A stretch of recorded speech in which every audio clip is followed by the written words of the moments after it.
Senado aprova a regulamentação da reforma tributária. E você vai ver também.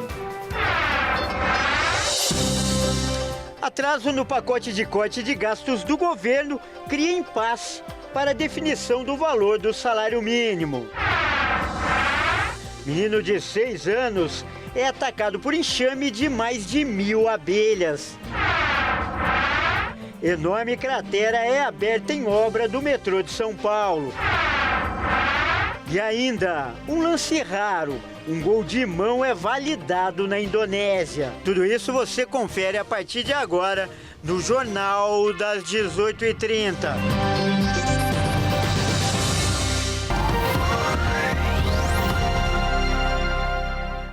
Olá, seja muito bem-vindo. Nós estamos ao vivo, são 18h36 pelo horário de Brasília. Eu sou o Kleber Werneck e a partir de agora você confere comigo as notícias do Brasil e do mundo desta quinta-feira. E o Senado aprovou hoje o texto base do principal projeto de regulamentação da reforma tributária. Os senadores ainda precisam votar as sugestões de mudanças que foram feitas.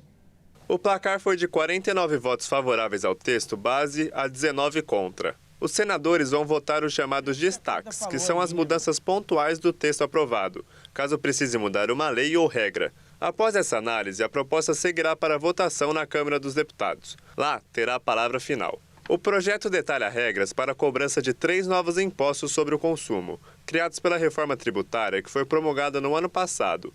O período de transição acontece entre 2026 e 2033.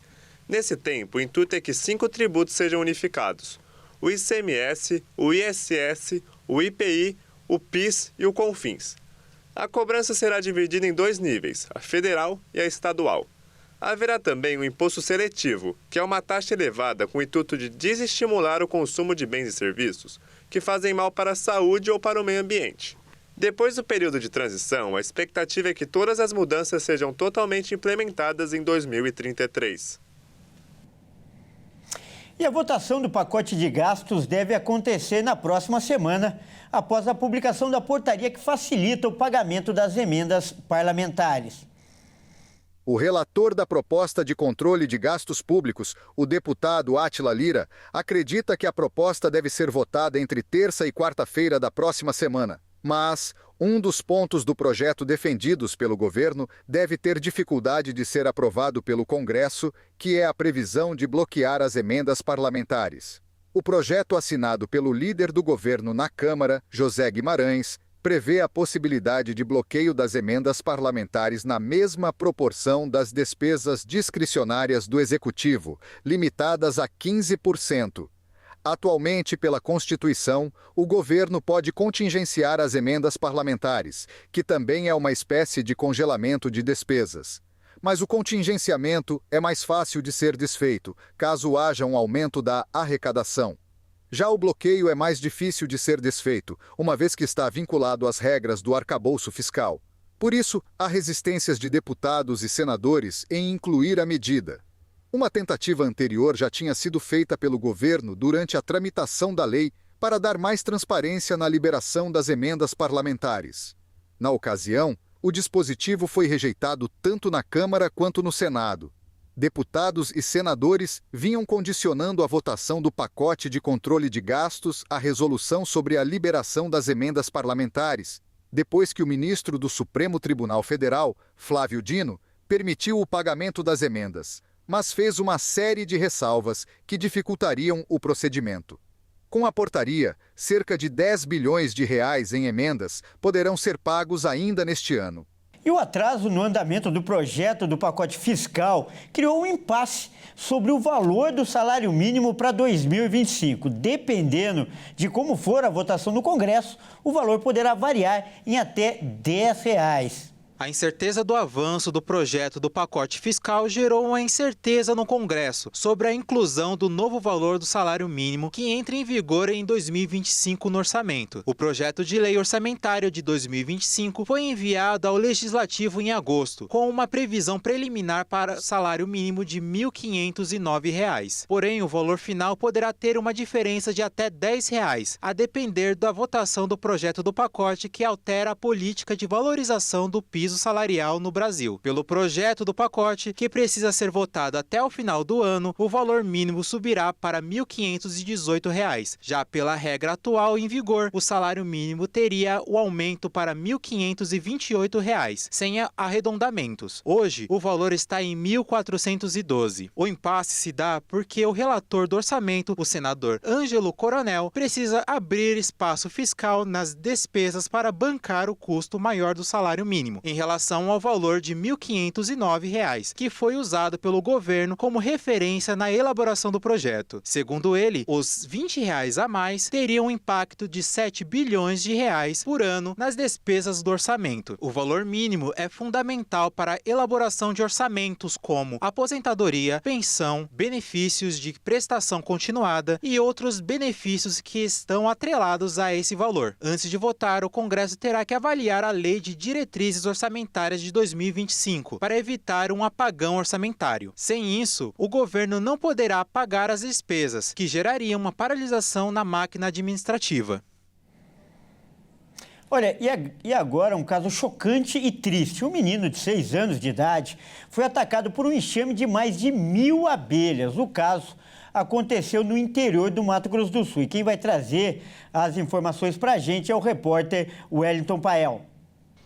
Um menino de 6 anos de idade foi atacado por um enxame de abelhas em um sítio localizado em uma área rural de Sidrolândia, cidade do interior sul-mato-grossense. No momento, ele estava na companhia do padrasto, que também ficou ferido, mas não chegou a ficar em estado grave. A dinâmica do que aconteceu não foi divulgada pela família, mas o que chama a atenção nesse caso é principalmente o menino estar vivo depois da quantidade de picadas que ele levou. Foram mais de 1.100. Para se ter uma ideia, normalmente 100 picadas já podem ser letais para uma criança e mais de 500 podem matar um adulto. A resposta para o menino ter sobrevivido pode estar no atendimento imediato com suporte avançado. Ele foi levado rapidamente ao Hospital Regional de Campo Grande, que é referência para esse tipo de atendimento no estado e fica a 62 quilômetros de Sidrolândia. A criança foi levada logo após que o ataque aconteceu no dia 1º de dezembro. Desde então, o menino foi encaminhado para a UTI, ficou em coma, foi entubado e chegou a fazer hemodiálise para ajudar no funcionamento dos rins, que costumam ser bastante afetados em casos de ataque de abelhas. Ontem veio uma notícia de alento. Ele foi estubado, não respira mais com a ajuda de aparelhos, já está abrindo um pouco os olhos e se movimentando com dificuldades, mas continua internado recebendo atendimento. Vale lembrar que esse caso é um alerta para todos nós, já que nesse período entre dezembro e março, as abelhas costumam formar novas colmeias, aumentando então as chances de ataques. A recomendação para quem for picado por enxame é correr imediatamente para uma unidade hospitalar, conforme explica o médico do Civitox, o Centro de Vigilância Toxicológica, que acompanha o caso. Se você se depara com ataque de enxame de abelha, você tem pouco tempo, você tem que se livrar das abelhas com uma única maneira, correndo do local onde elas estão. E não é correr em zigue-zague, não, é correr em linha reta e procurar um abrigo debaixo de uma casa o mais rápido possível. Assim que tiver condições, entrar no carro e ir para a unidade de saúde mais próxima, de preferência uma UPA. Como a criança estava no sítio em Sidrolândia, teve uma demora até ela chegar na UPA. A história que conta que o padrasto tentou proteger com folhas de bananeira, não se faz isso. Então você tem que correr o mais rápido possível e levar imediatamente para uma unidade de saúde. Esse atendimento quanto antes é necessário, porque o tratamento da vítima inclui doses altas de remédios e hiperidratação, ou seja, não adianta tentar em casa. A insuficiência nos rins pode acontecer já nas primeiras 3 horas após as picadas e os inchaços na face e no pescoço podem afetar a respiração. Diante disso, quanto mais cedo o socorro, maior a chance de sobreviver. E para falar mais sobre esse assunto, como eu disse, tão triste, Nós vamos conversar agora com um especialista. O nosso convidado é o biólogo Isaías Pinheiro. Ele que também cuidou desse menino, também faz parte da equipe médica que atendeu o menino.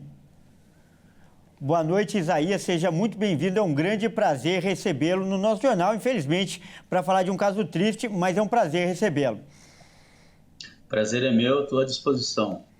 Primeiro, eu queria que você explicasse, falasse para a gente, né, se há alguma atualização em relação ao estado de saúde desse menino. Quais as últimas informações que você tem, por favor?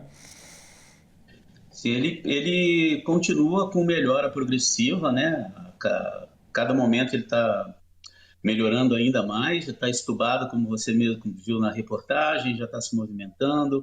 E aguardamos e esperamos que tudo vai dar certo e a gente vai conseguir reverter o quadro. Com certeza. E eu queria que você explicasse para a gente que tipo de ferimento a abelha causa no corpo de uma pessoa. Quais são as reações e complicações?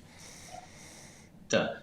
Bom, as abelhas, né, elas usam uma ovoteca modificada e inoculam um pool de proteínas que acabam causando uma ação inflamatória local e a nível intravascular uma destruição importante de hemácias e até lesão da musculatura. Isso tudo gera uma quantidade de substâncias livres que acabam indo para o rim e a pessoa acaba tendo uma insuficiência renal importante. Esse é o caso do nosso paciente, que recebeu 1.144 picadas de abelhas.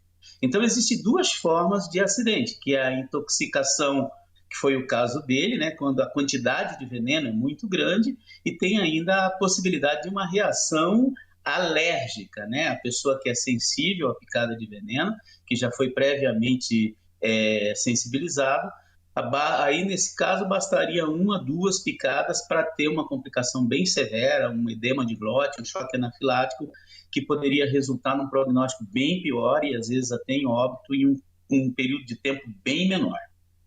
Nossa, você falou o número exato, preciso, 1.144. Foi um milagre ele ter sobrevivido? Sim, vamos dizer que não é muito comum pela massa corporal dele, né? Ele é uma criança pequena tal, e uma quantidade muito grande de veneno. A resposta orgânica dele está sendo muito boa, mas tem também uma ação de uma equipe médica muito eficiente. O pessoal liderado pelo Dr. Sandro e o pessoal ali do Hospital Regional já tem uma certa experiência.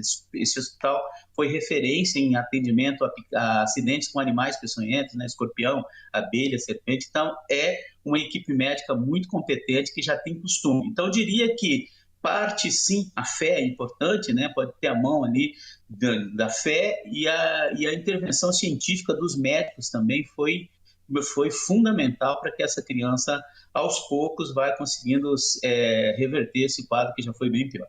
Com certeza. Parte desse milagre é o trabalho de vocês, isso sem dúvida alguma. Esse é um caso lamentável, mas serve como alerta, né? Essa época do ano, inclusive, é a mais perigosa em relação às abelhas.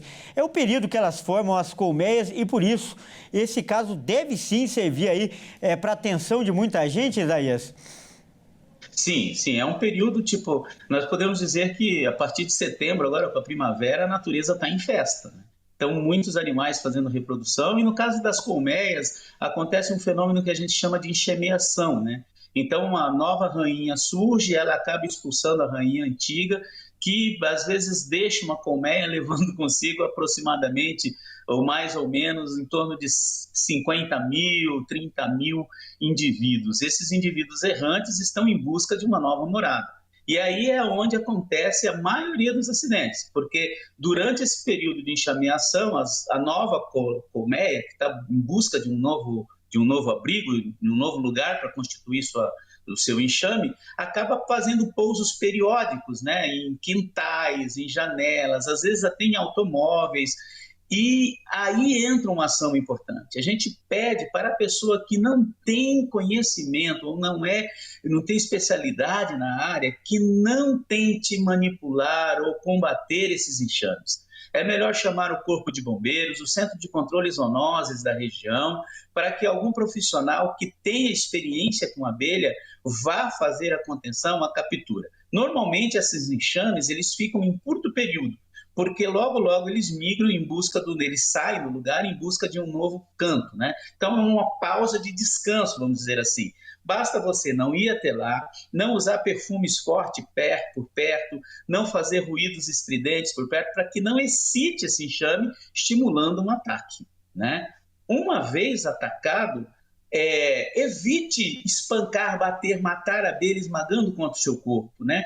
Tenta fazer como o Sandro disse, se afaste. Se você ainda não foi atacado, se afaste lentamente, não faça movimentos bruscos, não produza ruído, se afaste lentamente e mantenha a distância do enxame. Se você já foi atacado e por acaso acidentalmente bateu na abelha, provavelmente outras abelhas vão te atacar. Aí tente se afastar o mais rápido possível do enxame, correndo ou em linha reta ou em zigue-zague. O melhor é que você use uma técnica que te permita se distanciar o mais rápido possível do enxame, protegendo sempre região de pescoço, nariz, a face, que são pontos críticos, onde as ferroadas em excesso podem acabar evoluindo para quadros de obstrução respiratória ou quadro mais severo. Tá certo, então nós acabamos de conversar com o biólogo Isaías Pinheiro. Isaías, muito obrigado pela sua participação, por essas dicas tão importantes e parabéns aí pela eficiência no atendimento desse garoto. Muito obrigado, viu? Ficamos à disposição. Grande abraço. E veja a seguir, enorme cratera é aberta em obra do metrô de São Paulo. E ainda, um lance raro, um gol de mão lá na Indonésia. Nós voltamos já.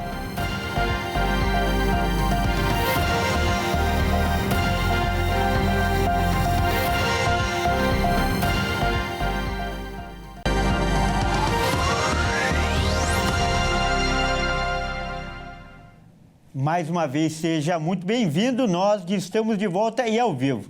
São 18 horas e 54 minutos pelo horário de Brasília. E um muro desabou e uma cratera se abriu no canteiro de obras da futura estação Bela Vista, da linha 6 laranja do metrô de São Paulo. Vamos ver. O Corpo de Bombeiros afirmou que o acidente foi provavelmente provocado por vazamento de água, que a Sabesp e a Defesa Civil foram acionadas para a ocorrência. A responsável pela obra da futura estação Bela Vista, concessionária Linha Uni, informou que durante a passagem de uma tuneladora no local, houve um deslizamento parcial do solo, formando uma enorme cratera. De acordo com as autoridades, não houve feridos e a cratera não oferece risco para a população. Porém, por medida de segurança, a área ao redor do poço foi isolada. Esse não é o primeiro caso no local. Em fevereiro de 2022, uma cratera se abriu na Marginal Tietê após um trecho do asfalto ceder próximo às futuras estações Santa Marina e Freguesia do Ó da linha 6 laranja. Em maio deste ano, outra obra da linha laranja abriu uma cratera em um condomínio que fica ao lado da futura estação Itaberaba, na zona norte de São Paulo. E agora é hora da gente falar de esportes aqui no Jornal das 18h30. E quem traz as informações é a Maíra Anjos. Boa noite, Maíra. E o presidente do Corinthians, o Augusto Melo, sofreu uma derrota hoje, não é mesmo? É isso aí, Kleber. Boa noite a você e a todos que nos acompanham. A Justiça derrubou a liminar do presidente e o impeachment de Augusto vai poder voltar a ser votado. Augusto Melo, presidente do Corinthians, segue ameaçado de impeachment. Nesta quinta, o dirigente sofreu uma derrota na Justiça. Augusto Melo conseguiu uma liminar no último dia 2 que suspendeu a realização da reunião do Conselho que trataria do seu impeachment. Mas nesta quinta, a Justiça decidiu em segunda instância que Augusto não tem razão em seu pedido. Sendo assim, o impeachment pode voltar ao Conselho do clube. A tendência, porém, é que o assunto volte a ser discutido pelo órgão somente em 2025. Embora se baseie em argumentos jurídicos, o processo de impeachment é essencialmente político. Os principais questionamentos do grupo são as irregularidades com patrocínio da Vaidbet. A polícia investiga uma possível lavagem de dinheiro e repasses à laranja da empresa ao Timão durante o período da parceria. Os responsáveis pelo processo afirmam que, devido à atuação e omissão de Augusto Melo, a imagem da instituição foi prejudicada e atribuída a notícias degradantes e que teria infringido a Lei Geral do Esporte. Olha, e falando agora de futebol internacional, né, Maíra? Uma situação bastante rara aconteceu lá na Indonésia. Conta pra gente. É isso aí, Kleber. Um gol de mão foi validado e por um motivo bem curioso. Em um jogo entre Indonésia e Laos, uma situação inusitada ocorreu. Ao cobrar um lateral, o defensor da Indonésia marcou um gol de mão. A cobrança aconteceu no lateral de ataque da seleção da Indonésia. O arremesso foi em direção à área. O goleiro não conseguiu defender e deixou a bola entrar no gol. O mais curioso é que o gol foi creditado ao cobrador do lateral mesmo usando a mão. Isso só foi possível porque a regra permite que o lateral termine em gol, caso algum outro jogador encoste na bola. Foi o que aconteceu. O goleiro de Laos desviou levemente na bola antes de entrar no gol e proporcionou um dos momentos mais raros que podem acontecer dentro de campo. Bom, Kleber, por hoje é só. Uma boa noite para você e para todos que nos assistem. Amanhã eu volto com mais notícias dos esportes. Até mais. Combinado, Maíra? Até mais. Bom, é isso aí. O Jornal das 18h30 fica por aqui. Obrigado pela sua companhia. Ótima noite e até amanhã.